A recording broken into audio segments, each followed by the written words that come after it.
Hello everyone, welcome to today's The Hindu Editorial Analysis. My name is Sairam Sampatirao. ఎలా ఉన్నారు అందరూ? ఈరోజు the Hindu editorial అనాలిసిస్లో మనం మాట్లాడుకునే మొదటి ఆర్టికల్ చూడండి.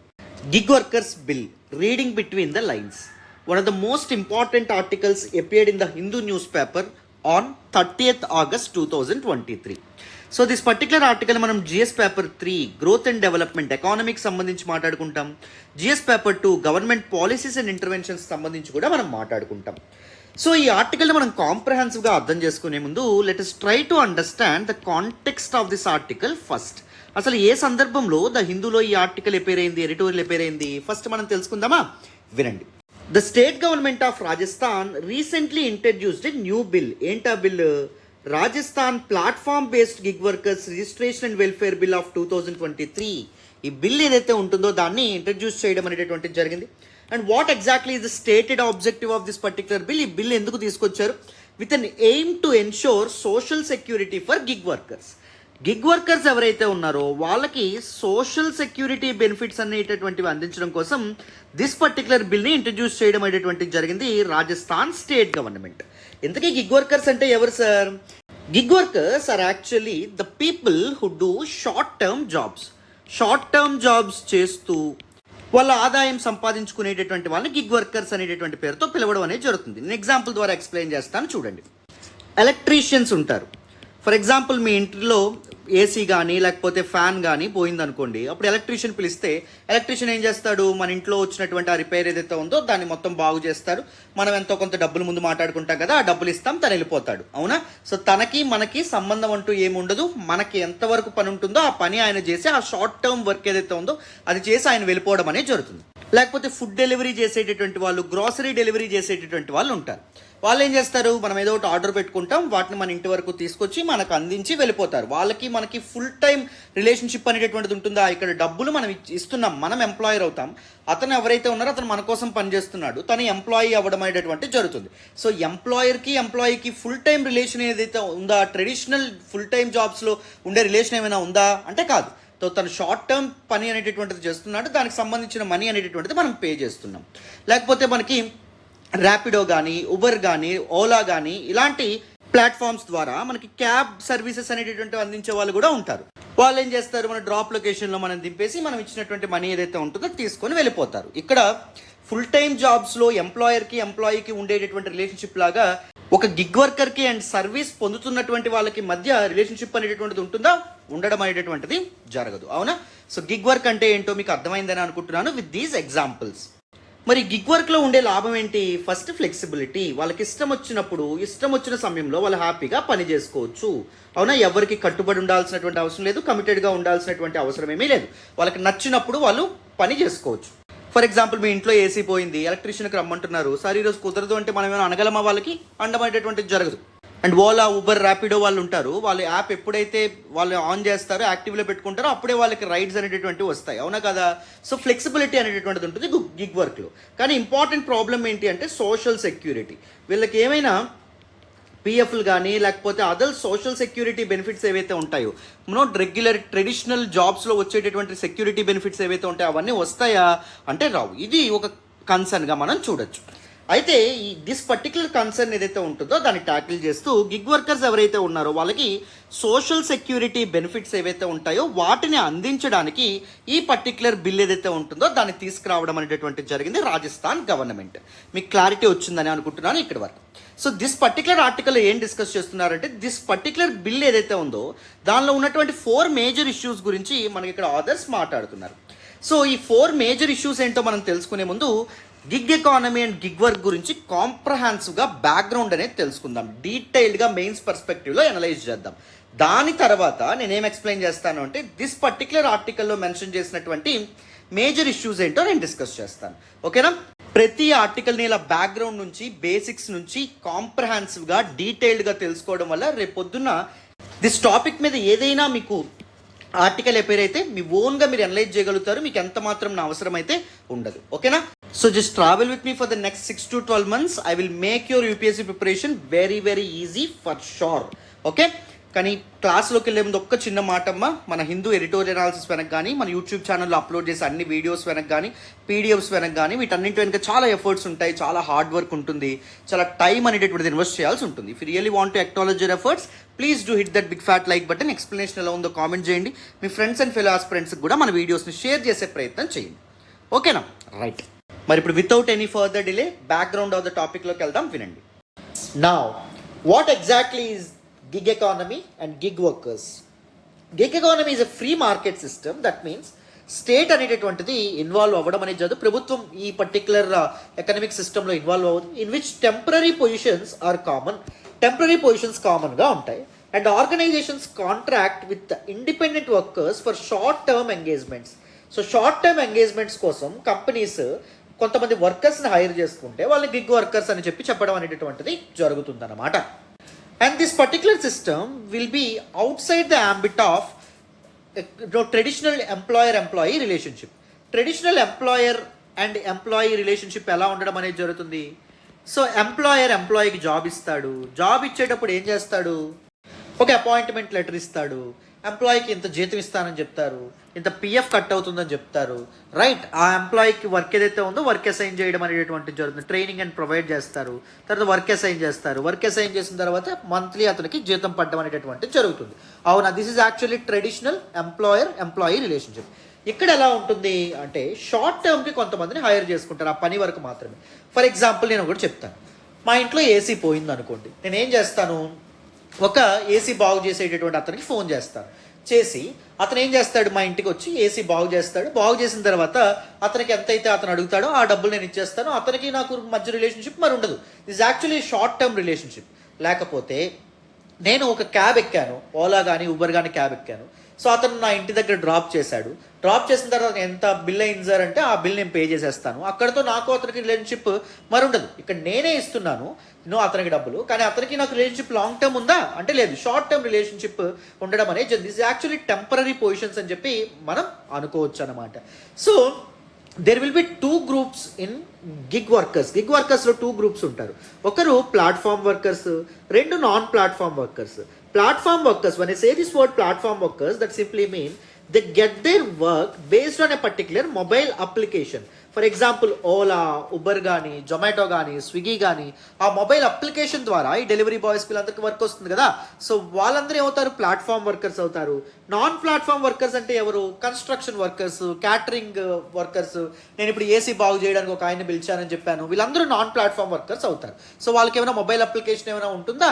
ఉంటుంది. దాన్ని బేస్ చేసుకుని వాళ్ళకైనా వర్క్ అసైన్ అవుతుందా? అవ్వదు. ఇప్పుడు క్యాటరింగ్ బాయ్స్ అండ్ గర్ల్స్ చూడండి, వాళ్ళకి ఏమైనా నెల జీతం ఇస్తారా? ఎవరు? ఒక పర్టికులర్ ఈవెంట్ అయితే ఈ ఈవెంట్కి వచ్చి చేయండి అని చెప్తారు. లేకపోతే డెకరేషన్ చేసేటటువంటి పిల్లలు ఉంటారు. సో వాళ్ళకు కూడా ఒక పర్టికులర్ ఈవెంట్ అనేటటువంటిది జరిగితే ఆ ఈవెంట్కి వచ్చి డెకరేషన్ చేస్తే వాళ్ళకి కొంత మొత్తంలో డబ్బులు ఇవ్వడం అనేది జరుగుతుంది. వీటినే మనం ఏమంటాం? Gig workers and gig economy అని చెప్పడం అనేటటువంటిది జరుగుతుంది. క్లారిటీ వచ్చిందని అనుకుంటున్నాను. ప్లాట్ఫామ్ వర్కర్స్ అంటే ఏంటి, నాన్ ప్లాట్ఫామ్ వర్కర్స్ ఏంటి, ఇవన్నీ. And India's gig work force comprises 15 million workers. ఇండియాలో ప్రజెంట్ 1,50,00,000కు పైగా గిగ్ వర్కర్స్ పనిచేస్తున్నారంట. And this gig work and gig economy acting as major building block in bridging the income and unemployment gap. So ఏం జరుగుతుంది? చాలామంది యొక్క incomes పెరుగుతున్నాయి, కానీ అన్ఎంప్లాయ్మెంట్ ఏమైనా తగ్గుతుందా? తగ్గట్లేదు. అన్ఎంప్లాయ్మెంట్ కూడా పెరుగుతుంది. చాలామంది నిరుద్యోగులుగానే ఉన్నారు, నిరుద్యోగం కూడా పెరుగుతుంది. సో ఈ గిగ్ ఎకానమీ వచ్చిన తర్వాత ఏమైంది? గిగ్ వర్క్ ఫోర్స్కి ఎవరైతే వీళ్ళు ఉంటారో వీళ్ళకి జాబ్స్ అనేటటువంటి రావడం అనేటటువంటి జరుగుతుంది. ఎంప్లాయ్మెంట్ పెరుగుతుంది అండ్ ఇన్కమ్ కూడా పెరగడం అనేటటువంటిది జరుగుతుంది. And this particular gig economy and gig work force is much significant in ensuring empowerment to women. Even women are able to work. Women are able to work safely, right? So gig economy యొక్క significance గురించి మనం తర్వాత మాట్లాడదాం. And India's potential చూస్తే India is the 5th largest in flexi staffing. Flexi staffing simply mean gig economy, right? Gig economic system. So ఫ్లెక్సిబుల్గా స్టాఫ్ని hire చేసుకోవడం అనమాట. గ్లోబల్గా ఫస్ట్ యునైటెడ్ స్టేట్స్ ఆఫ్ అమెరికాలో ఎక్కువ మంది గిగ్ వర్కర్స్ ఉంటే, తర్వాత చైనా, బ్రెజిల్, జపాన్, దాని తర్వాత ఇండియాలోనే ఎక్కువ మంది గిగ్ వర్కర్స్ పనిచేస్తున్నారు. An estimated 56% of new employment in India is being generated by the gig economy. So gig economy and gig ఎకానమీని ఫాలో అవుతున్నటువంటి కంపెనీసే చాలా జాబ్స్ ఇస్తున్నాయి. Blue collar jobs, white collar jobs. Blue collar jobs అంటే ఏంటి? Hourly hire చేసుకుంటారు, వాళ్ళకి manual work చేయాల్సి ఉంటుంది. సపోజ్ డెలివరీ బాయ్స్, లేకపోతే క్యాబ్ డ్రైవర్స్, వీళ్ళందరూ బ్లూ కాలర్ జాబ్స్లోకి రావడం అనేటటువంటి జరుగుతుంది. వైట్ కాలర్ వర్క్ ఫోర్స్ అంటే ఎవరు? స్కిల్డ్ వర్క్ ఫోర్స్ అనమాట. మేనేజ్మెంట్, సాఫ్ట్వేర్ ఎంప్లాయీస్, వీళ్ళందరూ ఏమవుతారు? వైట్ కాలర్ జాబ్స్ అవ్వడం అనేది జరుగుతుంది. గోల్డెన్ కాలర్ జాబ్స్ అంటారు. వాళ్ళు ఎవరు? డాక్టర్స్, లాయర్స్, సైంటిస్టులు, వీళ్ళందరూ గోల్డెన్ కాలర్ జాబ్స్ అని చెప్తా అంటారు. పింక్ కాలర్ జాబ్స్ అంటే ఎక్కువగా ఉమెన్ చేస్తూ ఉంటారు. నర్సింగ్ కానీ, పేషెంట్ కేర్ కానీ, సో ఇవన్నీ, లేకపోతే రిసెప్షనిస్టులు కానీ, ఇవన్నీ పింక్ కాలర్ జాబ్స్ అంటాం. పింక్ కాలర్ జాబ్స్ మామూలుగా అండర్ పెయిడ్ ఉంటాయి, ఎందుకంటే because of gender disparity. So మగవాళ్ళకి ఒకలాగా, ఆడవాళ్ళకి ఒకలాగా ఇప్పటికీ జీతాలు అనేటటువంటివి ఇస్తున్నారు. కాబట్టి ఒకే పనికి ఒకే వేతనం అనేటటువంటిది ఇస్తున్నారు. ఆడవాళ్ళకి మగవాళ్ళకి ఇంకా అది అచీవ్ చేయలేదు. దో చాలా లేబర్ మూవ్మెంట్స్ అనేటటువంటి మొదలైనప్పటికీ, లేబర్ రిఫార్మ్స్ చాలా గ్లోబల్లీ వస్తున్నప్పటికీ ఇంకా ఆ విషయంలో జెండర్ గ్యాప్ అనేటటువంటిది ఉంది అని చెప్పి మనం చెప్పుకోవచ్చు. The gig economy can serve up to 90 million jobs. So ఇండియాలో 9 కోట్ల వరకు గిగ్ ఎకానమీ ద్వారా వర్క్ ఫోర్స్ బిల్డ్ అవ్వచ్చు అనే విధంగా చెప్తున్నారు. And India with potential of add 1.25% to the GDP. మనం 5 trillion ఎకానమీకి రీచ్ అవ్వాలని చెప్పి అనుకుంటున్నాం. ఇండియా 5 trillion ఎకానమీకి రీచ్ అయ్యేటటువంటి ఈ క్రమంలో so gig economy and gig work force కూడా ఎంతగానో హెల్ప్ అవుతుంది. లాంగ్ టర్మ్లో మనకి చాలా ఉపయోగం ఉంటుంది భారతదేశానికి, భారత ఆర్థిక వ్యవస్థకి అని చెప్పి ఎకనమిస్టులు ఎవరైతే ఉన్నారో, ఆర్థికవేత్తలు, ఆర్థిక నిపుణులు ఎవరైతే ఉన్నారో వాళ్ళు అభిప్రాయపడుతున్నారు. అర్థమైందా? సో కంప్లీట్గా గిగ్ ఎకానమీ యొక్క బ్యాక్గ్రౌండ్ మీకు అర్థమైందనే అనుకుంటున్నాను. ఇంకొద్దిగా కాంప్రహెన్సివ్గా అనలైజ్ చేద్దాం. చూడండి. Now, what are the key drivers of gig economy? Why this gig economy and gig workforce is booming in India and globally? ప్రపంచవ్యాప్తంగా అండ్ భారతదేశంలో కూడా గిగ్ వర్క్ ఫోర్స్ ఎందుకు పెరుగుతుంది? చూడండి.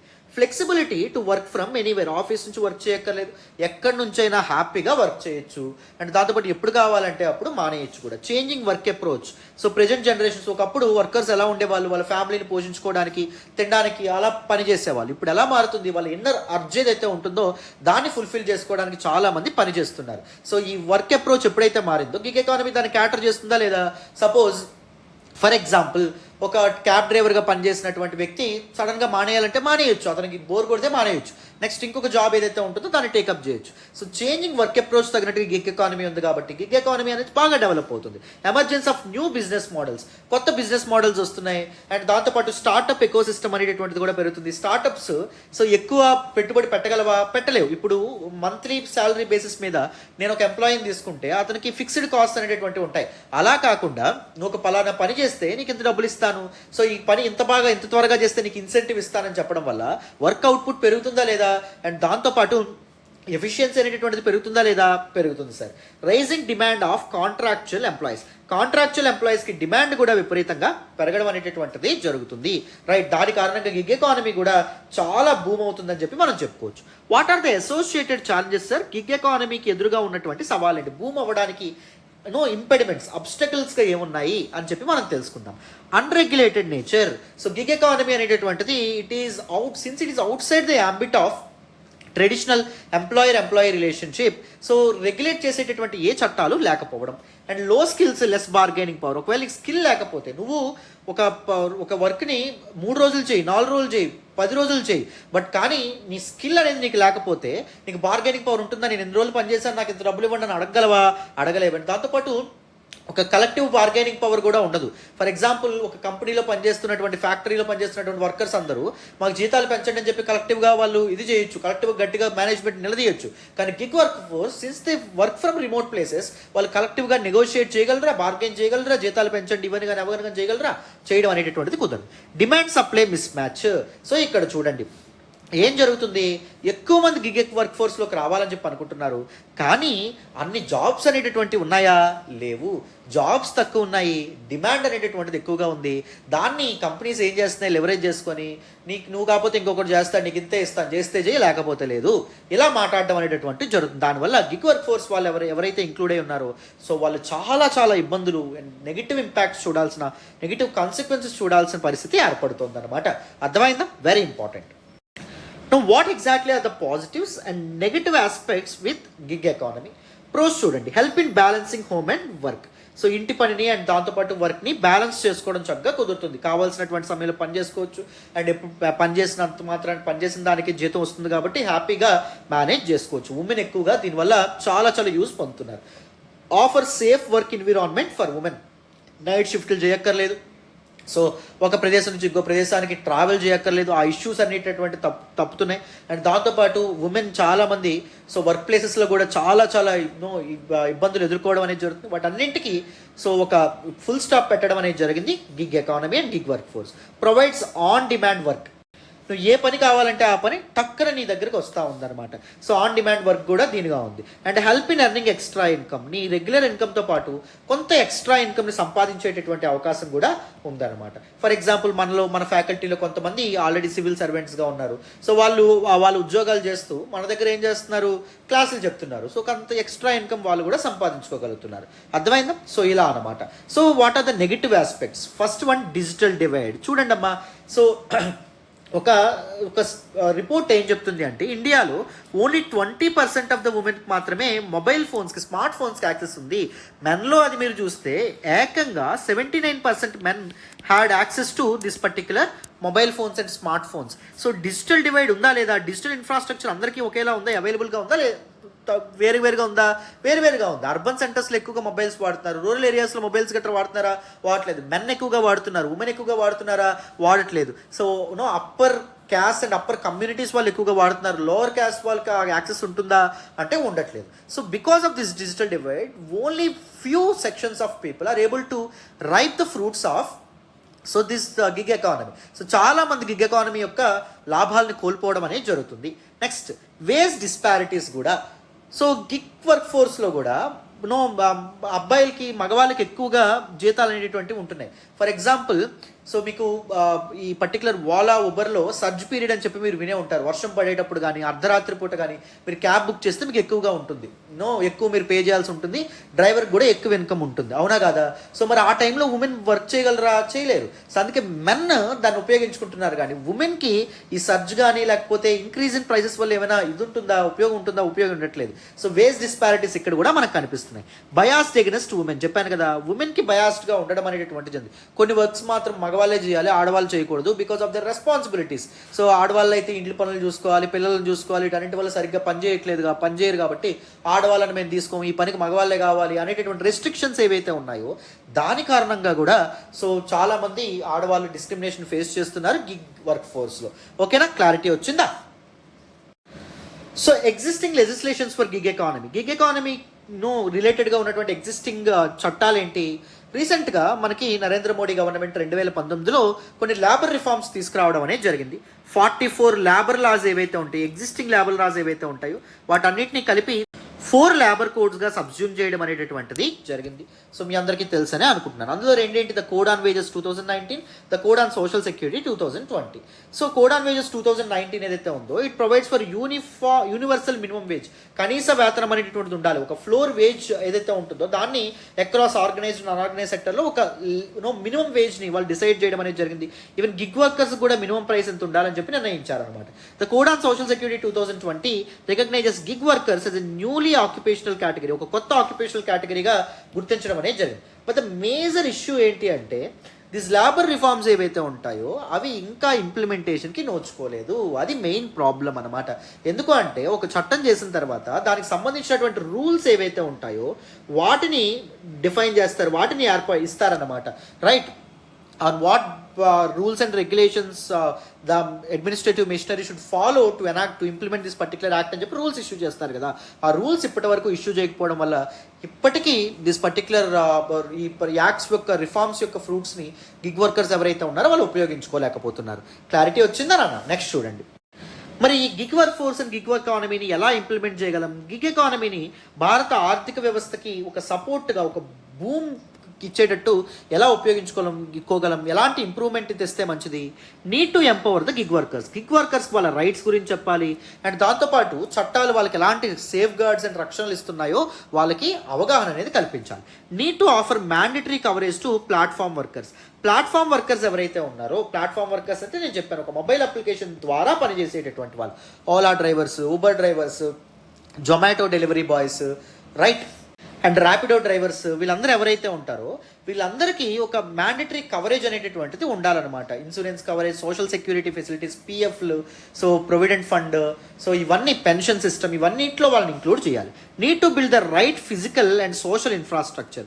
So right physical and social infrastructure కూడా ఇది చేయాలి. ఉమెన్కి ఈ ఎమర్జింగ్ గిగ్ వర్క్ ఫోర్స్ తగినట్టుగా స్కిల్ డెవలప్మెంట్ కోసం స్కిల్ డెవలప్మెంట్ క్యాంపెయిన్స్ ఇవన్నీ కూడా ఇది చేయాలి. అండ్ దాంతోపాటు ఉమెన్కి కూడా ఈక్వల్ పే ఉండాలనేటటువంటి ఒక రెగ్యులేషన్స్ ఏవైతే ఉంటాయో వాటిని తీసుకురావాలి. Right. So these are all very very important అనమాట. అర్థమైందా? ఇప్పుడు ఉమెన్ నైట్ టైం ఎందుకు వర్క్ చేయలేకపోతున్నారు? సో వాళ్ళకి క్రైమ్ రిలేటెడ్ ఇష్యూస్ కానీ లేకపోతే ఏమైనా అఘాయిత్యాలు జరుగుతాయని చెప్పి కానీ వాళ్ళకి ఇది ఉండొచ్చు. సో అలాంటి సమయంలో ఉమెన్ కేర్ సెంటర్స్ లాంటివి, ముఖ్యంగా అర్బన్ సెంటర్స్లో, సో ఒకవేళ వాళ్ళకి ఏమైనా ఇబ్బంది ఎదురైనప్పుడు ఆ ప్రదేశంలో వచ్చి వెళ్ళి రెస్ట్ తీసుకోవడానికి కానీ సో ఇలాంటివి ఏవైనా పెట్టి ఏర్పాటు చేసేటటువంటి ప్రయత్నం జరగాలన్నమాట. అర్థమైందా? This can be considered as the way forward. నా ఇప్పుడు ఏం చేద్దాం, న్యూస్లోకి ఏమొచ్చిందో తెలుసుకుందాం. వింటారా మరి? So what exactly is in news? నేను ఇదివరకే చెప్పినట్టు రాజస్థాన్ స్టేట్ గవర్నమెంట్ ఒక కొత్త బిల్తో ముందుకొచ్చింది. That is platform based gig workers registration and welfare bill 2023. This particular బిల్తో ముందుకు రావడం అనేది జరిగింది. What exactly is the stated aim of this particular bill? To ensure social security for gig workers. Gig వర్కర్స్కి సోషల్ సెక్యూరిటీ బెనిఫిట్స్ ఏవైతే ఉంటాయో వాటిని అందించడానికి. అయితే ఈ బిల్లో చాలా important features, important provisions, appreciable provisions అనేటటువంటి ఇంక్లూడ్ చేసినప్పటికీ ఈ బిల్లో 4 మేజర్ ఇష్యూస్ కూడా ఉన్నాయంట. వీటిని అడ్రస్ చేస్తే ఈ బిల్ ఇంకా కాంప్రహెన్సివ్గా ఉంటుంది, ఇంకా చక్కగా గిగ్ వర్కర్స్కి ఉపయోగపడుతుంది అని చెప్పి మనకు చెప్తున్నారు. ఫస్ట్ ఇష్యూ ఏం చెప్తున్నారు అంటే with respect to the definitions of gig worker and aggregators. ఇది జాగ్రత్తగా గమనించండి, మీకు క్లియర్గా ఎక్స్ప్లెయిన్ చేస్తాను. సో దిస్ పర్టిక్యులర్ బిల్ ఏదైతే ఉందో, రాజస్థాన్ గవర్నమెంట్ ఇంట్రడ్యూస్ చేసిన బిల్ ఏదైతే ఉందో దానిలో గిగ్ వర్కర్ని ఎలా డిఫైన్ చేశారంట?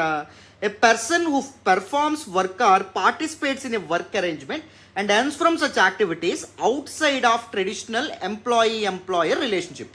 A person who earns some money, who earns his livelihood, who earns his income outside the traditional employee-employer relationship. Traditional full time జాబ్లో ఎంప్లాయీకి మధ్య, అంటే ఉద్యోగం ఇచ్చేవాడికి ఉద్యోగం తీసుకున్న వాడికి మధ్యలో ఉండే రిలేషన్షిప్ కాకుండా వేరే విధమైనటువంటి ఒక సిస్టంతో ఎవరైనా మనీ ఎర్న్ చేసుకుంటే అతన్ని ఏమంటాం? గిగ్ వర్కర్ అంటామని చెప్తున్నారు.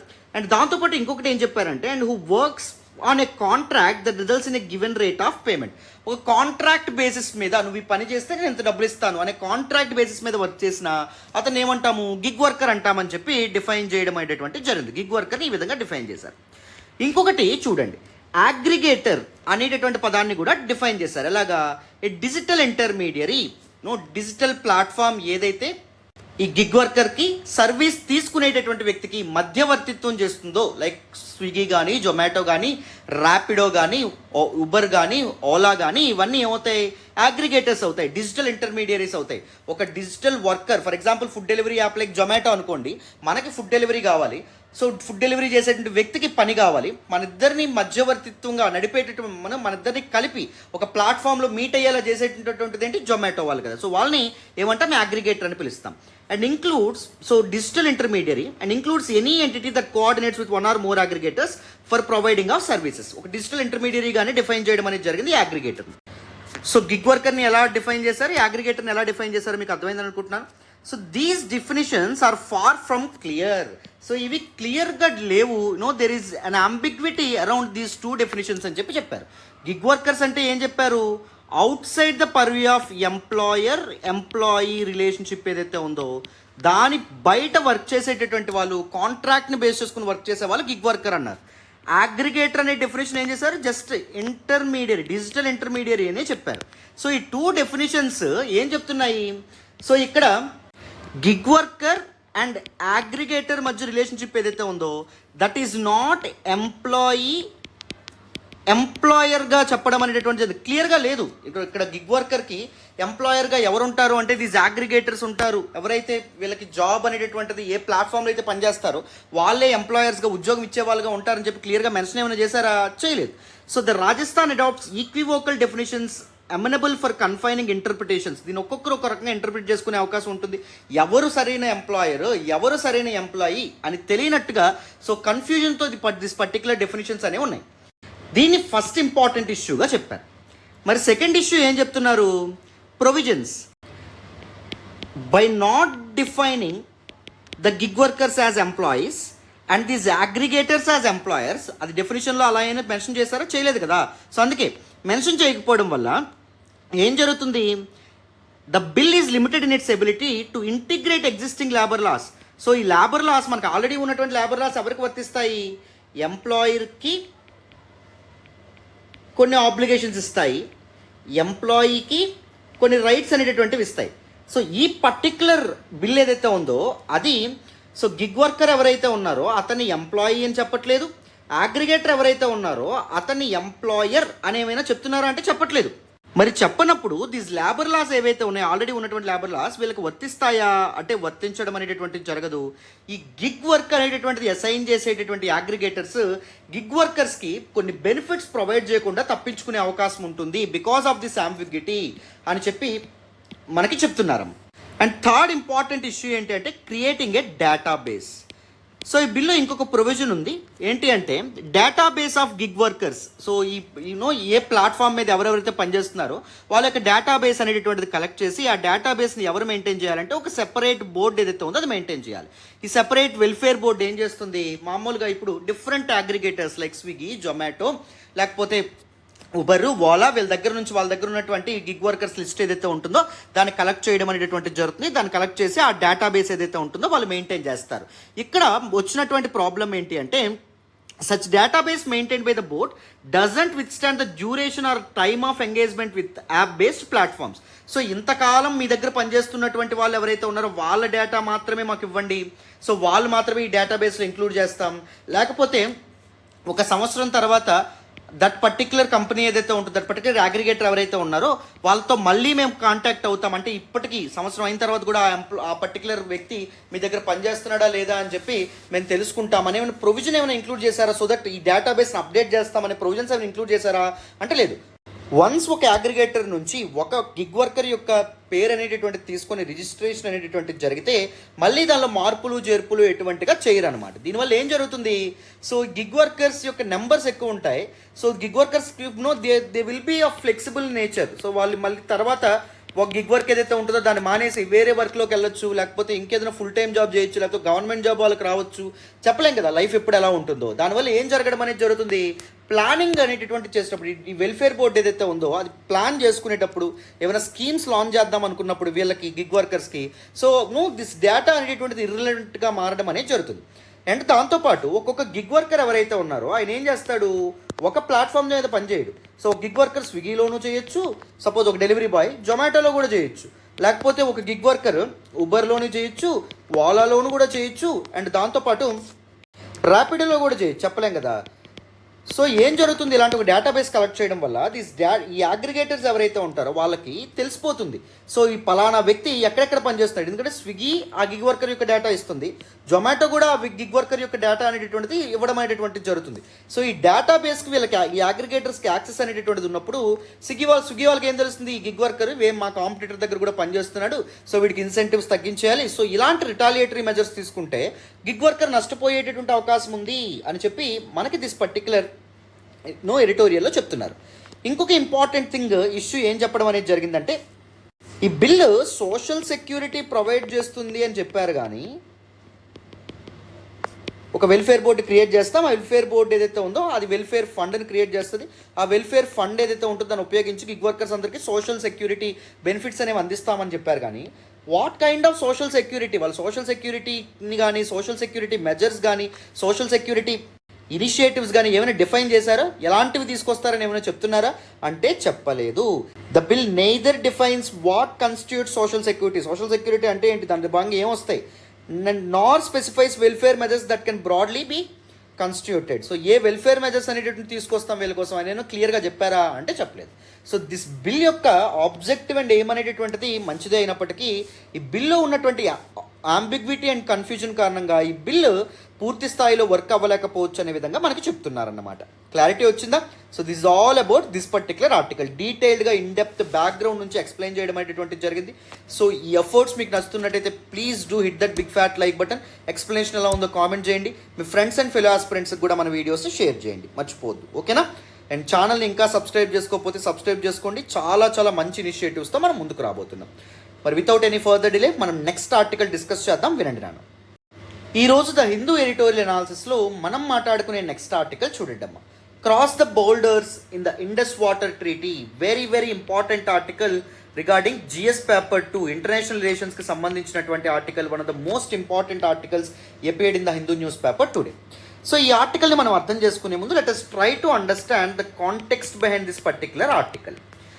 సో ఇండియా పాకిస్తాన్ మధ్య ఇండస్ వాటర్స్ షేరింగ్ గురించి జరిగినటువంటి ఒప్పందమే Indus water treaty. So Indus water treaty మరొకసారి ఇండియా పాకిస్తాన్ మధ్య గొడవకు కారణమైంది అని చెప్తున్నారు. మరి ఈ కాంటెక్స్ట్లో let us look at the background of Indus water treaty. Indus water treaty అంటే ఏంటి, అండ్ దాంతోపాటు ఈ రీసెంట్ ఇష్యూ ఏంటి, ఈ రీసెంట్ ప్రాబ్లం ఏంటి, వీటన్నిటి గురించి కాంప్రహెన్సివ్గా మనం అర్థం చేసుకోవాలి.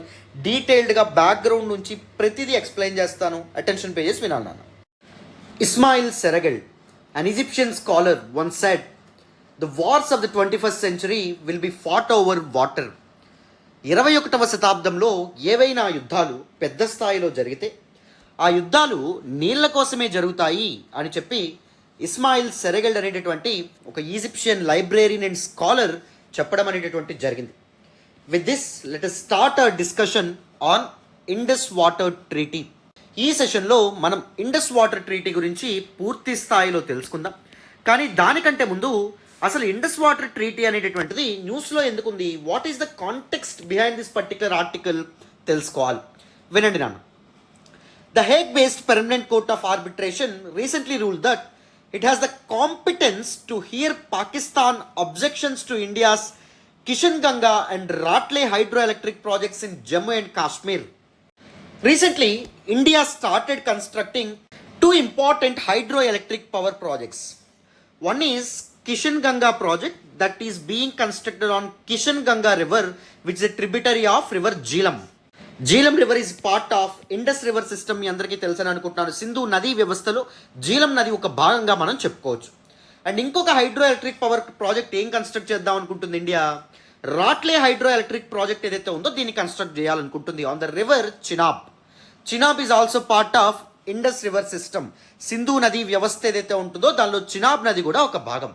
ఇండస్ రివర్ సిస్టమ్ అంటే ఏంటండి, ద రివర్ ఇండస్ సింధు నది, దాని యొక్క ట్రిబ్యూటరీస్ ఉపనదులు కలిపి సింధు నదీ వ్యవస్థగా మనం పరిగణించడం అనేటటువంటిది జరుగుతుంది. సో ఇండస్ రివర్ సిస్టంలో భాగంగా ఉన్నటువంటి 2 రివర్స్ ఏవైతే ఉంటాయో వాటి మీద మన India hydro electric power projects కడదాం అనుకుంటుంది జమ్మూ అండ్ కాశ్మీర్లో. అండ్ ఈ హైడ్రో ఎలక్ట్రిక్ ప్రాజెక్ట్స్ ఏవైతే ఉంటాయో అవి కట్టకూడదు, ఫర్ వేరియస్ రీజన్స్ అవి నిర్మించకూడదు ఇండియా అని చెప్పి పాకిస్తాన్ అబ్జెక్ట్ చేయడం అనేటటువంటి జరిగింది. ఎందుకు అబ్జెక్ట్ చేస్తుంది ఏంటి అని అర్థం కావాలంటే మీకు ఇండస్ వాటర్ ట్రీటీ అర్థం కావాలి. నేను దాని గురించి కూడా చెప్తాను. There is nothing to worry at all.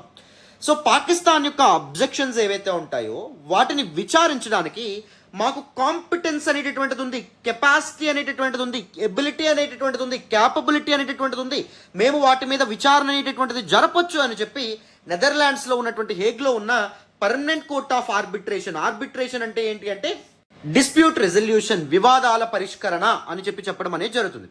So వివిధ దేశాల మధ్య ఏమైనా డిస్ప్యూట్స్ అనేటటువంటివి వస్తే, వ్యక్తుల మధ్య డిస్ప్యూట్స్ వస్తే మనం కోర్టులకు వెళ్తామా, అలాగే వివిధ దేశాల మధ్య ఏమైనా డిస్ప్యూట్స్ వస్తే సో ఆ డిస్ప్యూట్స్ని ఎవరు రిజాల్వ్ చేస్తారు, permanent court of arbitration PCA ఏదైతే ఉంటుందో అది కానీ, లేకపోతే ఇంటర్నేషనల్ కోర్ట్ ఆఫ్ జస్టిస్ లాంటి ఆర్బిట్రేషన్ మెకానిజమ్స్ ఏవైతే ఉంటాయో వాటి ద్వారా పరిష్కరించడం అనేది జరుగుతుంది. శాంతియుతంగా దేశాల మధ్య యుద్ధాలు కానీ లేకపోతే ఘర్షణ కానీ జరగకుండా సో అవి ఈ ప్రాబ్లమ్స్కి సొల్యూషన్ ఇచ్చేటటువంటి ప్రయత్నం చేస్తాయన్నమాట.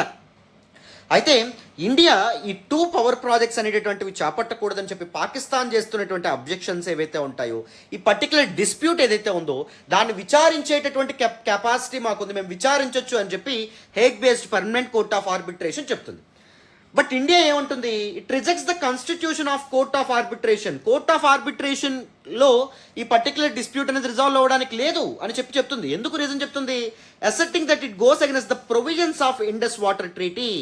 1960లో సైన్ అయినటువంటి 2 దేశాల మధ్య సైన్ అయినటువంటి మనకి వరల్డ్ బ్యాంక్ బ్రోకర్ చేసి సైన్ చేయించినటువంటి ఇండస్ వాటర్ ట్రీటీ, సింధు నదీ జలాల ఒప్పందం ఏదైతే ఉందో దాని యొక్క ప్రొవిజన్స్ని చూస్తే ఒక కోర్ట్ ఆఫ్ ఆర్బిట్రేషన్ అనేటటువంటిది కన్స్టిట్యూట్ చేయడానికి వీల్లేదు, దాన్ని ఏర్పాటు చేయడానికి వీల్లేదని చెప్పి ఇండియా సో ఈ పర్టికులర్ వెడ్డిక్ట్ ఏదైతే ఉందో దాన్ని తిప్పి కొట్టడం అనేటటువంటిది జరిగింది, దాన్ని తిరస్కరించడం అనేటటువంటిది జరిగింది. మరి ఈ పర్టికులర్ ఆర్టికల్ని మనం పూర్తి స్థాయిలో అర్థం చేసుకోవాలంటే మనకి ఏం అర్థం కావాలి? ఇండస్ వాటర్ ట్రీటీ, సింధు నదీ జలాల ఒప్పందం అంటే ఏంటో మనం తెలుసుకోవాలి. So Indus water treaty, it is actually A treaty అంటే ఒప్పందం. Why this treaty was signed? This treaty was signed to resolve the dispute between India and Pakistan over the sharing of Indus waters. ఏ విధంగా సింధు నదీ జలాలు అనేటటువంటివి రెండు దేశాల మధ్య share అవ్వాలి, పంపకాలు జరగాలి.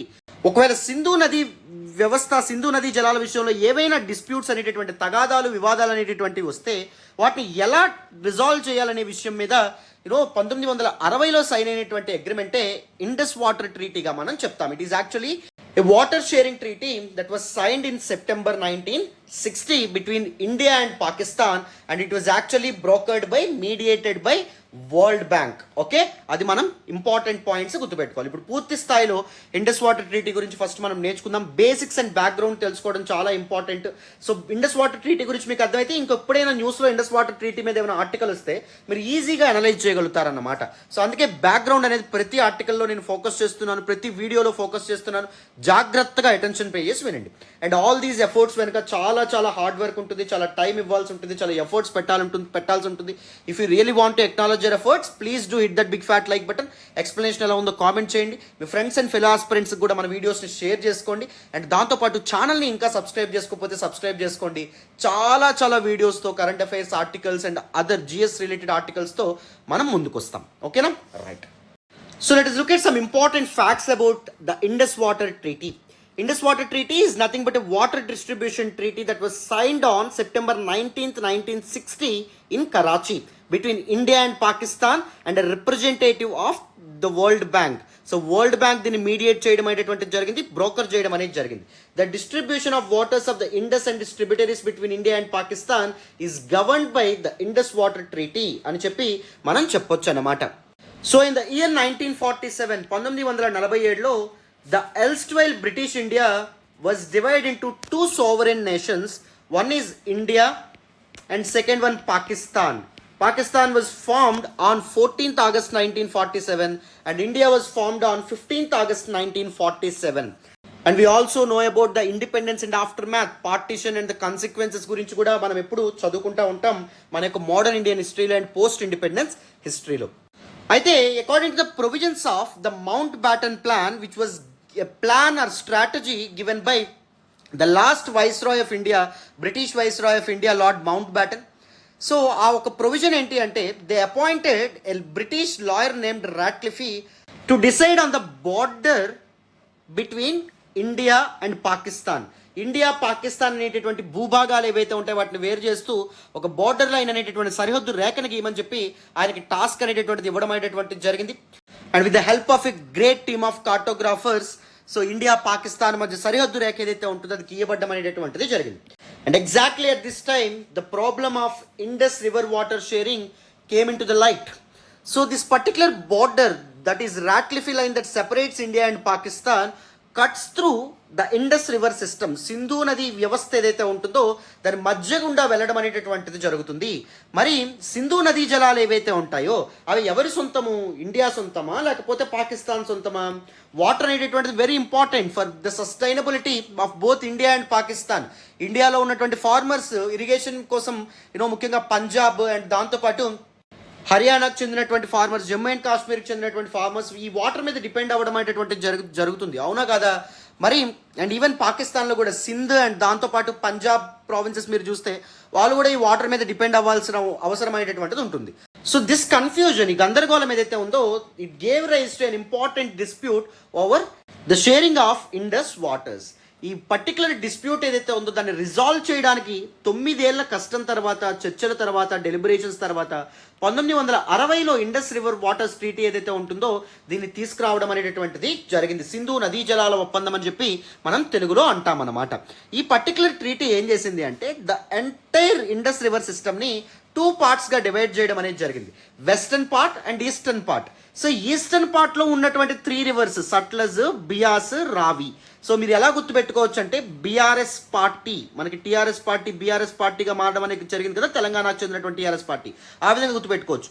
బియాస్ అండ్ రావి అండ్ సట్లెస్, దిస్ ఈస్టర్న్ రివర్స్ ఏవైతే ఉంటాయో వాటిని ఇండియాకి అప్పగించడం అనేటువంటిది జరిగింది. Western reverse like Chenab, Jhelum and Indus ఏవైతే ఉంటాయో వీటిని పాకిస్తాన్కి అప్పగించడం అనేటువంటిది జరిగిందనమాట. అర్థమైందా?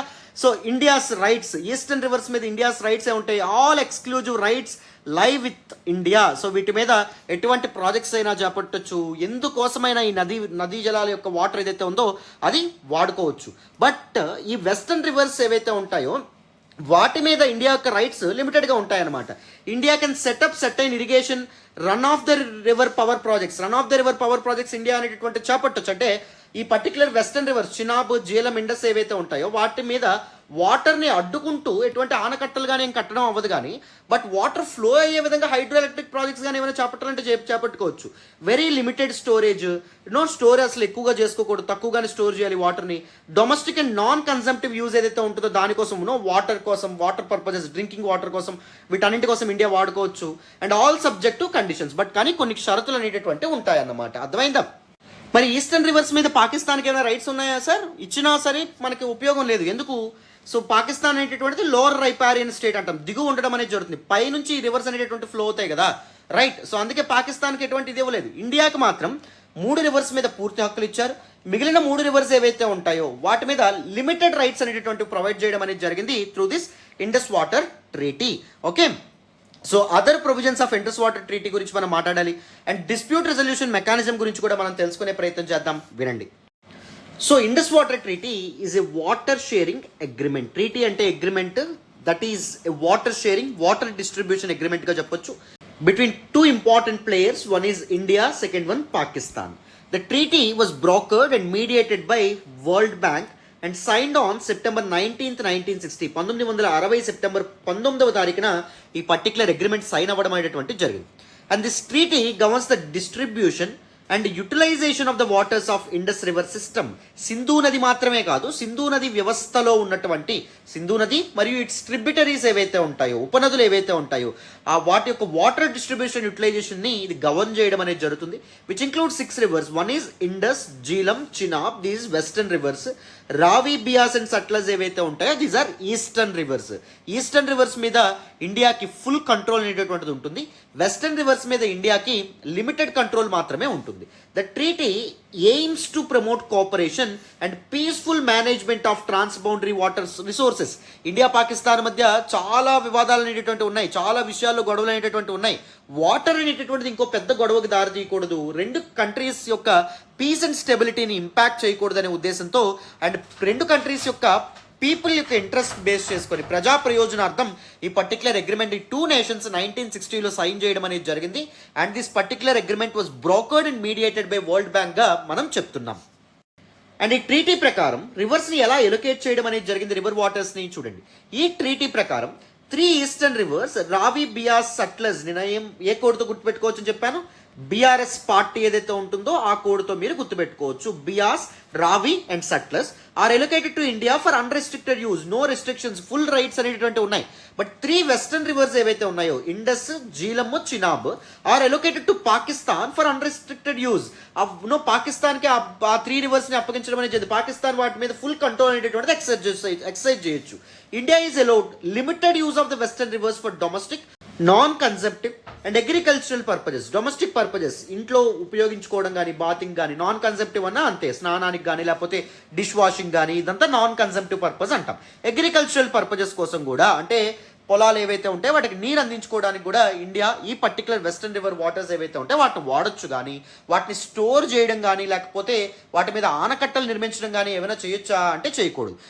ఆనకట్టలు అంటే పవర్ ప్రాజెక్ట్స్ మాత్రం నిర్మించుకోవచ్చు, run of the water projects ఏవైతే ఉంటాయి, హైడ్రో ఎలక్ట్రిక్ పవర్ ప్రాజెక్ట్స్ లాంటివి నిర్మించుకోవచ్చు, కానీ వాటర్ని స్టోర్ చేసేటటువంటి ప్రాజెక్ట్స్ ఏమైనా చేపట్టొచ్చా వెస్టర్న్ రివర్స్ మీద ఇండియా అంటే కుదరదు. Under the provisions of Indus water treaty that was signed on September 19th, 1960.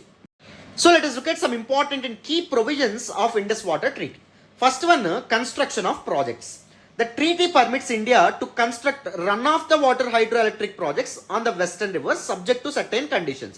Run-of-the-water hydroelectric ప్రాజెక్ట్స్ని మనం కన్స్ట్రక్ట్ చేయొచ్చు, కానీ కొన్ని షరతులు అనేటటువంటి ఉంటాయి. ఎలా పడితే అలాగా ఎక్కడ పడితే అక్కడ విపరీతంగా కన్స్ట్రక్ట్ చేయొచ్చా అంటే కన్స్ట్రక్ట్ చేయడం కుదరదు. అంటే వాటర్ని స్టోర్ చేయకుండా వాటర్ పారేటటువంటి ప్రాజెక్ట్స్ ఏవైతే ఉంటాయో వాటిని కన్స్ట్రక్ట్ చేయొచ్చు అనమాట. అండ్ సెకండ్, డిస్ప్యూట్ రెజల్యూషన్ చూడండి, communication via permanent Indus commission. So ఈ రెండు కంట్రీస్ ఏవైతే ఉంటాయో ఇండస్ వాటర్కి సంబంధించినటువంటి విషయాలు ఒకరితో ఒకరు ఎలా కమ్యూనికేట్ చేసుకుంటారు? So there is actually constitution of a committee called permanent Indus commission అనేటటువంటిది ఒకటి కాన్స్టిట్యూట్ చేస్తారు. PIC has a commissioner from each country. దీనిలో ఇండియా నుంచి ఒక కమిషన్ ఉంటారు అండ్ పాకిస్తాన్ నుంచి ఒక కమిషనర్ ఉండడం అనేది జరుగుతుంది. Parties inform each other about plant projects on the Indus river. So ఈ పిఐసి ఏదైతే ఉంటుందో, పర్మనెంట్ ఇండస్ కమిషన్ ఏదైతే ఉందో, వాళ్ళు ఎప్పటికప్పుడు మీట్ అయ్యి సో మేమేం ప్రాజెక్ట్స్ చేపడుతున్నాము ఈస్టర్న్ రివర్స్ మీద, మీరేం ప్రాజెక్ట్స్ చేపడుతున్నారు అని చెప్పి వాటి డీటెయిల్స్, వాటి ప్లానింగ్ ఇవన్నీ ఒకరితో ఒకరు షేర్ చేసుకోవడం అనేటువంటి జరుగుతుంది. PIC facilitates the exchange of necessary information. ఒకవేళ ఇండియా యొక్క కమిషనర్ ఎవరైతే ఉన్నారో ఆయన పాకిస్తాన్ వ్యక్తి కమిషనర్ అడిగినటువంటి ప్రశ్నలకు కానీ లేకపోతే ఆయన అడిగినటువంటి డీటెయిల్స్ కానీ తప్పకుండా ఇవ్వాల్సి ఉంటుంది ప్రాజెక్ట్స్ గురించి. అండ్ ఇండియాకి చెందినటువంటి ఒకవేళ వ్యక్తి ఒకవేళ అడిగితే పాకిస్తాన్లో ఇండస్ రివర్స్, వెస్టర్న్ రివర్స్ ఏవైతే ఉంటాయి వాటి మీద ఎలాంటి ప్రాజెక్ట్స్ కడుతున్నారని అడిగితే తప్పకుండా పాకిస్తాన్ కమిషనర్ కూడా ఇండియాకి తప్పకుండా ఇవ్వాలన్నమాట. ఓకేనా? Aimed at resolving differences and avoiding escalation. So differences ఏవైతే ఉంటాయో రెండు దేశాల మధ్య తగాదాలు, డిస్ప్యూట్స్ ఏవైతే ఉంటాయో వాటిని శాంతియుతంగా, పీస్ఫుల్గా ఒక డెలిబరేషన్స్తో, చర్చలతో సాల్వ్ చేసుకునే ఉద్దేశంతో ఈ పర్టికులర్ ట్రీటీ చేయబడ్డం అనేది జరిగింది. And to avoid escalation as well, అంటే ఒక యుద్ధానికి కానీ ఒక ఘర్షణ వాతావరణానికి కానీ దారి తీయకుండా ఈ పర్టికులర్ చిన్న చిన్న వివాదాలు, సో ఈ పర్టికులర్ ట్రీటీ అనేటటువంటిది తీసుకురావడం అనేది జరిగిందనమాట.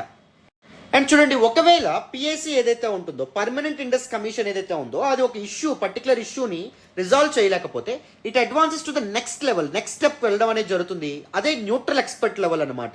So the world bank appoints A neutral expert. రెండు దేశాల నుంచి కాకుండా వరల్డ్ బ్యాంక్ ఇండిపెండెంట్ ఎక్స్పర్ట్ని ఒక ఆయన్ని నియమించడం అనేటటువంటి జరుగుతుంది. సో ఆయన ఏం చేస్తారు, ఆర్బిట్రేషన్ చేసే ప్రయత్నం చేస్తారు. ఇద్దరి మధ్య ఉన్నటువంటి డిస్ప్యూట్, తలెత్తినటువంటి డిస్ప్యూట్ ఏదైతే ఉందో దాన్ని రిజాల్వ్ చేసే ప్రయత్నం చేస్తాడు. Expert attempts to resolve differences. ఈ డిఫరెన్సెస్ ఏవైతే ఉంటాయో, ఒకరితో ఒకరికి పడనటువంటి విషయాలు, ఒకరితో ఒకరు విభేదించేటటువంటి విభేదాలు ఏవైతే ఉంటాయో వాటిని రిజాల్వ్ చేసేటటువంటి, వాటి సొల్యూషన్ ప్రొవైడ్ చేసే పని చేస్తారనమాట neutral expert. And court of arbitration, next step ఏంటి అంటే కోర్ట్ ఆఫ్ ఆర్బిట్రేషన్. ఒకవేళ న్యూట్రల్ ఎక్స్పర్ట్ కూడా ఫెయిల్ అయితే the dispute then goes to court of arbitration, international court of justice కానీ లేకపోతే పర్మనెంట్ కోర్ట్ ఆఫ్ ఆర్బిట్రేషన్ కానీ ఇలాంటి వాటికి వెళ్ళడం అనేది జరుగుతుంది. COA resolves the dispute through arbitration. రెండింటిని ఒక దగ్గర పెట్టి, సో రెండింటిని టూ ప్లేయర్స్ ఎవరైతే ఉంటారో వాళ్ళని ఒక చోట చేర్చి వాళ్ళతో సంప్రదింపులు జరిపి వాళ్ళతో మాట్లాడి ఒకరితో ఒకరు కూర్చొని సో చర్చల ద్వారా డెలిబరేట్ చేసి ఏం చేస్తారు, డిస్ప్యూట్ రిజాల్వ్ చేస్తారనమాట. The Indus water treaty states that neutral expert and COA steps are mutually exclusive. రెండు ఎక్స్క్లూజివ్గా ఉండడం అనేటువంటి జరుగుతుంది. Meaning that only one of them can be used at a time for given dispute. ఒక dispute అనేటటువంటి తలెత్తిందమ్మా, for example PIC, permanent Indus commission ఏదైతే ఉందో ఫెయిల్ అయిందమ్మా, నెక్స్ట్ స్టెప్ ఎక్కడికి వెళ్తుంది, న్యూట్రల్ ఎక్స్పర్ట్ దగ్గరికి వెళ్ళడం అనేది జరుగుతుంది. న్యూట్రల్ ఎక్స్పర్ట్ దగ్గర ఫెయిల్ అయితే మాత్రమే కోర్ట్ ఆఫ్ ఆర్బిట్రేషన్ దగ్గరికి వెళ్తుంది. న్యూట్రల్ ఎక్స్పర్ట్ ఒక పక్కన, కోర్ట్ ఆఫ్ ఆర్బిట్రేషన్ ఒక పక్కన, ఒక పర్టికులర్ వివాదం ఏదైతే ఉందో, డిస్ప్యూట్ ఏదైతే ఉందో దాన్ని ఆన్ సైడ్ బై సైడ్ దాన్ని రిజాల్వ్ చేసే ప్రయత్నం చేయొచ్చా, విచారించకూడదు. ఒకటి ఫెయిల్ అయితేనే ఇంకో లెవెల్కి నెక్స్ట్ స్టెప్కి వెళ్ళడం అనేటువంటి జరుగుతుంది. ఈ పర్టికులర్ ప్రొవిజన్ అనేటటువంటిది గుర్తుపెట్టుకోండి, very important to understand the present dispute, the present issue అర్థం కావాలంటే ఇది మీకు అర్థం కావాలి. ఓకేనా? నెక్స్ట్ చూడండి. మరి ఇప్పుడు మనం ఏం మాట్లాడదామంటే what is the hydro electric project dispute between India and Pakistan. Present dispute ఏంటి, హైడ్రో ఎలక్ట్రిక్ ప్రాజెక్ట్ డిస్ప్యూట్ చూడండి. The case involves dispute between India and Pakistan over two important hydroelectric projects. One is Kishan Ganga hydroelectric project that is being constructed on Kishan Ganga river, which is a tributary of Jhelum river. Jhelum river is a western river. గుర్తుపెట్టుకోండి, western rivers మీద ఇండియాకి limited control మాత్రమే ఉండడం అనేటువంటి జరిగింది, limited rights మాత్రమే ఉండడం అనేది జరిగింది. గుర్తుపెట్టుకోండి, రెస్ట్రిక్టెడ్ యూజ్ మాత్రమే ఉంది. అండ్ రాట్లే hydro electric project on Chenab river మీద రాట్లే హైడ్రో ఎలక్ట్రిక్ ప్రాజెక్ట్ ఏదైతే ఉందో అది కన్స్ట్రక్ట్ చేద్దాం అనుకుంటుంది ఇండియా ఇన్ జమ్మూ అండ్ కాశ్మీర్లో. The countries disagree over whether the technical design features of these two electric plants contravene the IWT, Indus Water Treaty. So ఈ countries ఏమంటున్నాయి, ఇప్పుడు పాకిస్తాన్ ఏముంటుంది, so technical design of these projects ఏవైతే ఉంటాయో ఈ projects బట్టి చూస్తే, వాటి యొక్క డిజైన్ బట్టి చూస్తే అది ఇండస్ వాటర్ ట్రీటీ యొక్క ప్రొవిజన్స్ని కంప్లీట్గా ఎగ్నెస్ట్గా ఉందని పాకిస్తాన్ అంటుంది. ఇండియా ఏమండం అనేటటువంటిది జరుగుతుంది, లేదు లేదు ఇండస్ వాటర్ ట్రీటీ యొక్క ప్రొవిజన్స్ని బేస్ చేసుకుని మేము ప్రాజెక్ట్స్ని కన్స్ట్రక్ట్ చేస్తున్నాము, మేము run of the water projects ఏవైతే ఉంటాయో వాటిని మాత్రమే మేము కన్స్ట్రక్ట్ చేస్తున్నాం అంటుంది. పాకిస్తాన్ ఏముంటుంది, సో ఒకప్పుడు run of the water projects వేరు, తర్వాత వచ్చినటువంటి సైంటిఫిక్ అడ్వాన్స్మెంట్స్ వాళ్ళు తెలిసింది ఏంటంటే even hydro electric projects, renewable source of energy and green source of ఎనర్జీగా చెప్పేటటువంటి హైడ్రో ఎలక్ట్రిక్ ప్రాజెక్ట్స్ వల్ల కూడా ఎన్విరాన్మెంటల్ డిగ్రేడేషన్ అనేటటువంటిది ఉంటుంది. సో ద రైపారియన్ టెరిటరీస్ ఏవైతే ఉంటాయో వాటి మీద సివియర్ ఇంపాక్ట్ పడుతుంది, మెరైన్ ఎకో సిస్టమ్ మీద కూడా అది ఇంపాక్ట్ అనేటటువంటి చూపించే అవకాశం అనేటటువంటిది ఉంటుంది. అండ్ దాంతోపాటు అది తీవ్రమైనటువంటి నెగటివ్ కాన్సిక్వెన్సెస్కి దారితీస్తుంది అని చెప్పి పాకిస్తాన్ అంటుంది అనమాట. పాకిస్తాన్ యొక్క అబ్జెక్షన్స్ చూడండి, Pakistan objects to the hydro electric projects, both these hydro electric projects citing violations of Indus water treaty. Indus water ట్రీటీని ఇండియా వైలేట్ చేస్తుందని పాకిస్తాన్ అంటుంది. Concerns about reduced water flow, దీనివల్ల ఏమవుతుంది అంటే సో దీనివల్ల మాకు వెస్టర్న్ రివర్స్ మా పాకిస్తాన్లో వాటర్ ఫ్లో అనేటటువంటి తగ్గుతుంది, మా ఇరిగేషన్ కోసం అగ్రికల్చర్ మీద కూడా ఇంపాక్ట్ పడుతుంది. ముఖ్యంగా పంజాబ్, సింధ్ ప్రావిన్సెస్ ఏవైతే ఉంటాయో పాకిస్తాన్లో ఉన్నవి అవి ఈ వాటర్ మీద డిపెండ్ అవుతున్నాయి, వెస్టర్న్ రివర్స్ మీద డిపెండ్ అవుతున్నాయి. మీరు వాటి మీద ఈ ప్రాజెక్ట్స్ కన్స్ట్రక్ట్ చేస్తే ఎలాగా అని చెప్పి పాకిస్తాన్ అంటుంది. ఎన్విరాన్మెంటల్ ఇంపాక్ట్ కూడా పడడం అనేది జరుగుతుంది, రైట్. క్రిటికల్ ఫానా మీద కూడా ఇంపాక్ట్ పడడం అనేటటువంటిది జరుగుతుంది, నదుల్లో తిరిగేటటువంటి చేపలు వీటన్నింటి మీద కూడా ఇంపాక్ట్ పడుతుంది, బయోడైవర్సిటీ మీద ఇంపాక్ట్ పడుతుంది ఇలాంటి ప్రాజెక్ట్స్ వల్ల అని చెప్పి పాకిస్తాన్ అంటుంది. Differing treaty interpretations. So treaty చెప్తుంది run of the water project అనేటటువంటిది కన్స్ట్రక్ట్ చేయొచ్చు వెస్టర్న్ రివర్స్ మీద ఇండియా అని చెప్తుంది, కానీ దీనివల్ల ఇంపాక్ట్స్ అనేటటువంటి ఉన్నాయి. డిజైన్ ఒకసారి చూడండి, డిజైన్ ఫీచర్స్ ఇండస్ వాటర్ ట్రీటీకి సరిగ్గా లేవు. The crux of the soul of Indus water treaty ఇక్కడ ఏమవుతుంది అంటే వైలేట్ అవ్వడం అనేది జరుగుతుంది అని చెప్పి పాకిస్తాన్ అంటుంది. 2016 Pakistan retracted it's request for a neutral expert and proposed A COA instead. ఈ పర్టికులర్ ప్రాబ్లం ఏదైతే ఉందో దాన్ని న్యూట్రల్ ఎక్స్పర్ట్తో రిజాల్వ్ చేయడం మాకు ఇష్టం లేదని చెప్పి పాకిస్తాన్ అనడం అనేటువంటి జరిగింది. మనం ఏం చెప్పుకున్నాం, దిస్ పర్మనెంట్ ఇండస్ కమిషన్ ఏదైతే ఉందో వాళ్ళు డిస్ప్యూట్ రిజాల్వ్ చేయకపోతే సెకండ్ స్టెప్ కింద న్యూట్రల్ ఎక్స్పర్ట్కి వెళ్ళాలి. ఈ న్యూట్రల్ ఎక్స్పర్ట్ని ఎవరంటే నియమిస్తారు, ఈ పర్టికులర్ ట్రీటీని మీడియేట్ చేసిన వరల్డ్ బ్యాంక్ నియమిస్తుంది. ఆ న్యూట్రల్ ఎక్స్పర్ట్ ద్వారా కూడా డెలిబరేషన్స్ ద్వారా ఆ పర్టికులర్ ఇష్యూ రిజాల్వ్ అవ్వని ఎడల ఇంకా విభేదాలు ఉంటే అప్పుడు కోర్ట్ ఆఫ్ ఆర్బిట్రేషన్ అనేటటువంటిది లాస్ట్ లెవెల్, ఇక్కడికి వెళ్ళాలని చెప్పి చెప్పడం అనేది జరిగింది. పాకిస్తాన్ ఏం చేస్తుంది, న్యూట్రల్ ఎక్స్పర్ట్ ఏదైతే ఉంటుందో ఈ పర్టికులర్ లెవెల్ ఏమవుతూ డైరెక్ట్ కోర్ట్ ఆఫ్ ఆర్బిట్రేషన్కి వెళ్ళిపోదామని చెప్పడం అనేటువంటిది జరుగుతుంది. And proposed COA instead. ఎందుకు 2016లో తీసుకురావడం అనేది జరిగిందంటే 2016 is a very important year అనమాట. మనకి ఏం జరగడం అనేటటువంటిది జరిగింది, ఉరి అటాక్స్ అనేటటువంటివి జరగడం అనేది పాకిస్తాన్కి చెందినటువంటి టెర్రరిస్ట్ మన ఇండియన్ మిలిటరీ క్యాంప్స్ మీద అటాక్ చేయడం అనేది జరిగింది 2016లో. And later that year India retaliated back with its surgical strikes. So BJP government so చాలా అగ్రెసివ్ పాలసీతో ముందుకు వెళ్ళడం అనేది జరిగింది. పాకిస్తాన్ విషయంలో సర్జికల్ అటాక్స్తో ముందుకు వెళ్ళడం అనేది జరిగింది. ఎందుకంటే ముళ్ళుతోనే తీయాలి.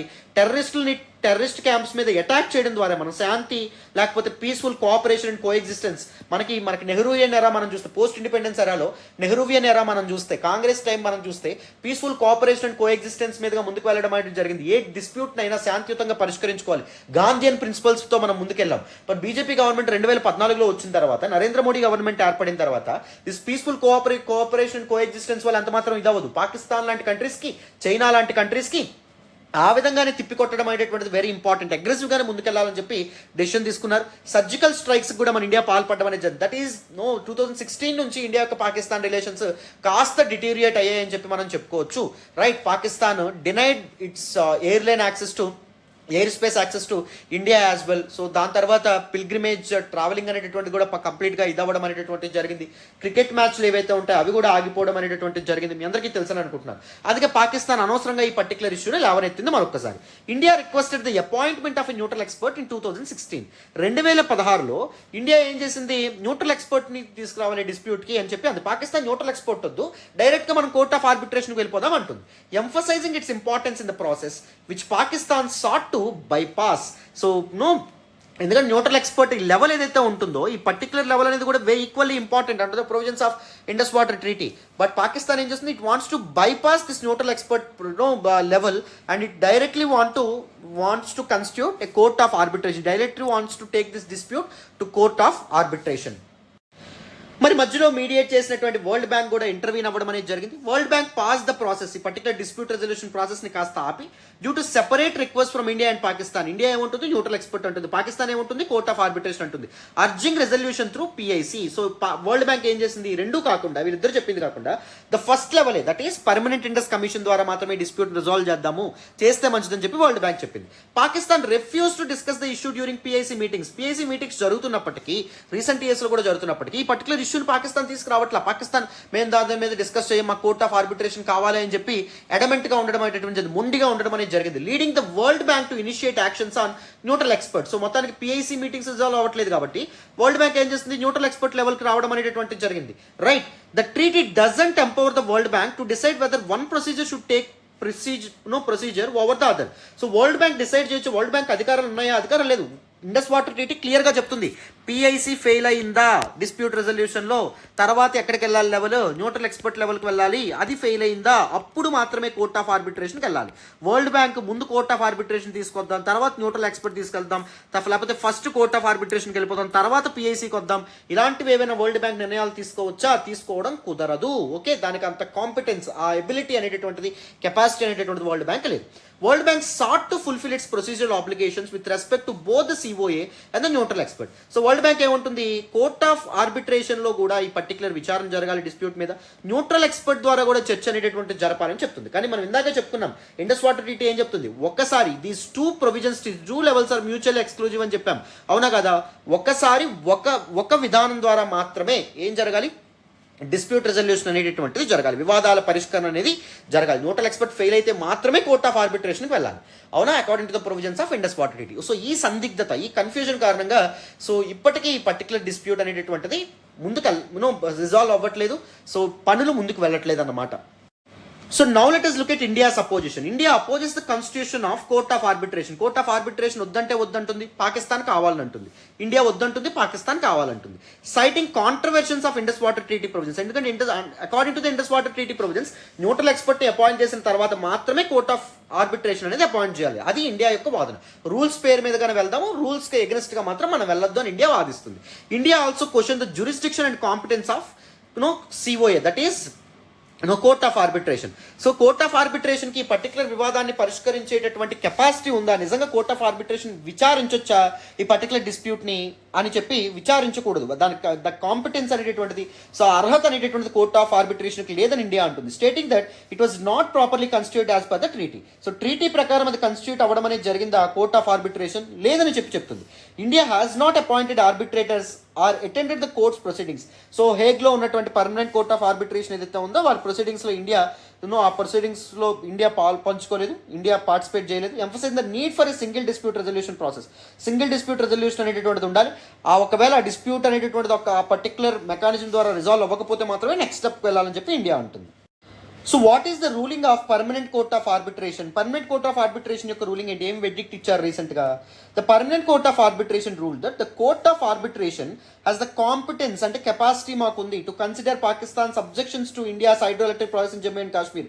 జమ్మూ అండ్ కాశ్మీర్ లో ఇండియా చేపడుతున్నటువంటి హైడ్రో ఎలక్ట్రిక్ ప్రాజెక్ట్స్ సంబంధించిన వివాదం ఏదైతే ఉందో దాన్ని విచారించేటటువంటి హక్కు మాకు పూర్తిగా కలదు అని చెప్పి PCA అంటుంది. And the ruling was based on a unanimous decision. So ruling అనేటటువంటిది యునానిమస్ గా తీసుకున్నారు, అందరూ కలిపి తీసుకున్నారు. Binding on both parties. ఈ రూలింగ్ ఏదైతే ఉందో, వెర్డిక్ట్ ఏదైతే ఉందో అది ఇండియా అండ్ పాకిస్తాన్ మీద బైండింగ్. రెండు ఈ పర్టికులర్ రూలింగ్ ఏదైతే ఉందో దాన్ని యాక్సెప్ట్ చేయాలి. And without any possibility of appeal, and వేరే దగ్గర అపీల్ చేసుకోవడానికి కూడా కుదరదు. This particular permanent court of arbitration ఏం చెప్తే అది తప్పకుండా కంట్రీస్ ఫాలో అవ్వాలి. The PCA rejected India's objections to the competence of COA. So PCA permanent court of arbitration so reject చేసింది ఏంటి, India objections to the competence of COA. COAకి అర్హత లేదని ఇండియా అంటుంది కదా. COA ఎందుకంటే ప్రాపర్ గా ఇండస్ వాటర్ ట్రీటీ ప్రొవిజన్స్ ద్వారా కన్స్టిట్యూట్ అవ్వలేదని చెప్తుంది కదా. సో అందుకు దాన్ని PCA రిజెక్ట్ చేయడం అనేది జరిగింది. As raised through it's communications with the world bank. World bank ఆ విషయమే చెప్పింది, ఇండియా అనేటటువంటి తప్పు, మాకు అర్హత అనేది ఉంది, మేము ఆ డిస్ప్యూట్, ఆ వివాదాన్ని విచారించవచ్చు అని చెప్పి హేగ్ లో ఉన్నటువంటి, నెదర్లాండ్స్ లో ఉన్నటువంటి హేగ్ లో ఉన్నటువంటి PCA చెప్పడం అనేది జరిగింది. ఇండియాస్ రెస్పాన్స్, ఇండియాలో రెస్పాండ్ అయింది. India has been maintaining that it will not join Pakistan initiated proceedings at the PCA. Pakistan initiate చేసినటువంటి ప్రొసీడింగ్స్ ఏవైతే ఉంటాయో వీటిలో మేము ఇన్వాల్వ్ అవ్వాలని చెప్పి మేము అనుకోవట్లేదు. As the dispute is being already examined by A neutral expert. Already neutral expert mechanism ద్వారా డిస్ప్యూట్ సింగిల్ డిస్ప్యూట్ మెకానిజం ద్వారా ఈ పర్టికులర్ ఇష్యూ ఏదైతే ఉందో అది ట్యాకిల్ చేయబడుతుంది under the framework of Indus water treaty. మేము రూల్స్ బేస్డ్గానే వెళ్తాము, రూల్స్కి వ్యతిరేకంగా మేము వెళ్ళము. సో పాకిస్తాన్ ఇనిషియేట్ చేసినటువంటి ఈ ప్రొసీడింగ్స్లో మేము పార్టిసిపేట్ చేయము. ఇండియా అలా కూర్చుందనమాట. So let us look at what are the implications of this particular ruling. The PCA's ruling, no permanent court of arbitration ruling ఏదైతే ఉందో, రీసెంట్ వెర్డిక్ట్ ఏదైతే ఉందో, it adds complexity and uncertainty, confusion అనేటటువంటిది add చేసింది. దేనికి? Ongoing dispute between India and Pakistan. India and Pakistan మధ్య కంటిన్యూగా అవుతున్నటువంటి ఈ డిస్ప్యూట్ ఏదైతే ఉందో ఈ dispute. The ruling challenges India's position ఈ రూలింగ్ ఛాలెంజ్ చేస్తుంది and raises questions about the effectiveness and interpretations of the Indus water treaty. Indus water treaty చుట్టూ ఆవరించి ఉన్నటువంటి కన్ఫ్యూజన్ ఏదైతే ఉందో ఈ కన్ఫ్యూజన్ ఇది లేవనెత్తడం అనేటువంటి జరిగింది. సో ఇండస్ వాటర్ ట్రీటీ నిజంగానే ఎఫెక్టివా, నిజంగానే సరిగ్గా అందరూ ఇంటర్ప్రిట్ చేయగలుగుతున్నారా అనే క్వశ్చన్స్ ఏవైతే ఉంటాయో మొదలైనవి. The implications of the ruling extend beyond the specific dispute, potentially impacting bilateral relations between India and Pakistan.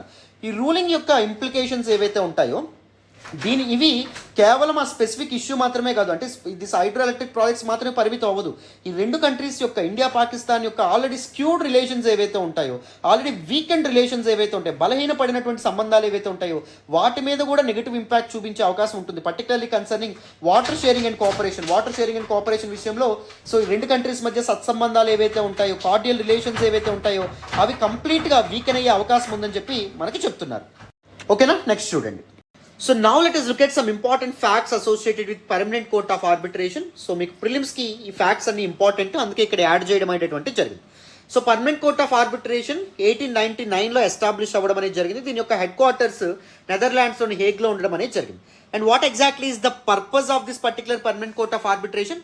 It is an intergovernmental organization, various governments కలిపి ఏర్పాటు చేసినటువంటి ఆర్గనైజేషన్, వేరియస్ కంట్రీస్ కలిపి ఏర్పాటు చేసినటువంటి organization dedicated to serve the international community in the field of dispute resolution. వేరు దేశాల మధ్య తలెత్తేటటువంటి వివాదాలు కానీ విభేదాలు కానీ వాటిని రిజాల్వ్ చేసేటటువంటి ఒక ఆర్గనైజేషన్. టు ఫెసిలిటేట్ ఆర్బిట్రేషన్, వీటి మధ్య అంటే కంట్రీస్ మధ్య మీడియేట్ చేసేటటువంటి, ఆర్బిట్రేట్ చేసేటువంటి organization and other forms of dispute resolution between states. ఈ డిఫరెంట్ కంట్రీస్ ఏవైతే ఉంటాయో వాటి మధ్య ఉన్నటువంటి విభేదాలు పరిష్కరిస్తుంది అనమాట. It has a 3-part organizational structure. ఒకటి అడ్మినిస్ట్రేటివ్ కౌన్సిల్ దీనిలో ఉంటుంది, members of the court, international bureau, ఈ మూడు ఉండడం అనేది జరుగుతుంది. Administrative council to oversee its policies and budgets. So మనకి పర్మనెంట్ కోర్ట్ ఆఫ్ ఆర్బిట్రేషన్ యొక్క పాలసీస్ కానీ, ఇంపార్టెంట్ డెసిషన్స్ కానీ, బడ్జెట్, వీటికి సంబంధించినటువంటి డెసిషన్స్ తీసుకుంటారు, వీటికి సంబంధించిన విషయాలను పరిశీలిస్తారు. Members of the court, a panel of independent potential arbitrators ఎవరైతే ఉంటారో వాళ్ళు ఉండడం అనేటటువంటి జరుగుతుంది, అంటే మీడియేట్ చేసేటటువంటి మీడియేటర్స్ ఉంటారు. International bureau that is comprise of it's secretariat headed by secretary general. Secretariat అనేటటువంటిది ఉంటుంది, దానికి ఒక సెక్రటరీ జనరల్ హెడ్గా కూడా ఉండడం అనేటటువంటి జరుగుతుంది. This is what the organizational structure.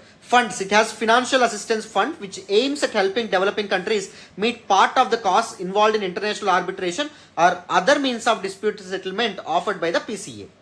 So దీనికి ఫినాన్షియల్ అసిస్టెన్స్ ఫండ్ ఏదైతే ఉంటుందో అది కూడా ఉండడం అనేటువంటి జరుగుతుంది. ఈ ఫండ్లో ఎక్కువగా ఎవరు కంట్రిబ్యూట్ చేస్తారంటే డెవలప్డ్ కంట్రీస్ ఏవైతే ఉంటాయో అవి కంట్రిబ్యూట్ చేస్తే, డెవలపింగ్ కంట్రీస్ కూడా కంట్రిబ్యూట్ చేయడం అనేటువంటి జరుగుతుంది టైమ్లీ.